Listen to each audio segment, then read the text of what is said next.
அப்படின்னு சொல்லி பண்ண போகிறோம். அதுக்கு வந்து செல்சியஸ்ன்னு சொல்லி ஒரு வேரியபிள் கிரியேட் பண்ணிவிட்டு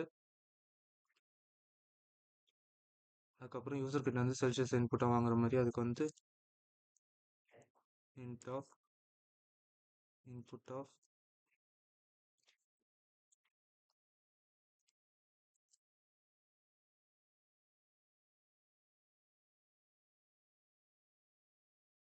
enter your temperature in celsiusன்னு சொல்லி இன்புட் வாங்கிட்டு அதுக்கப்புறம் இன்னொரு வேரியபிள் கொண்டு போகிறோம் வந்து Fahrenheit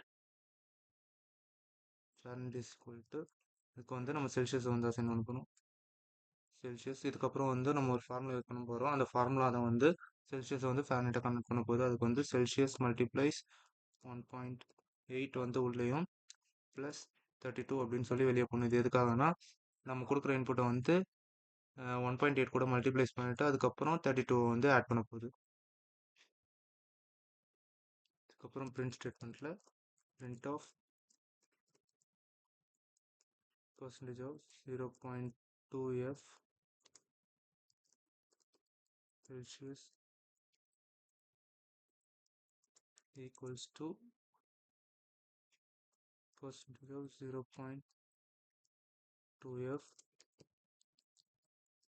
Fahrenheit அப்படின்னு சொல்லி உள்ள அதுக்கப்புறம் percentage of Celsius, Fahrenheit. இது வந்து எதுக்காக போகிறோம்னா இது வந்து பிளேஸ் ஹோல்டர் மாதிரி ஒர்க் ஆகிடும். எப்படின்னா செல்சியஸ்ன்ற இன்புட்டை வந்து இதுக்கு அசைன் பண்ணிவிடும், Fahrenheitன்னு சொல்லி இதுக்கு அசைன் பண்ணிடும். இதுக்கப்புறம் சும்மா 37% அப்படின்னு 37 செல்சியஸ்ன்னு கொடுத்தா 37 செல்சியஸை 98.60 Fahrenheit கன்வெர்ட் பண்ணி கொடுத்துரும். அவ்வளோதான்.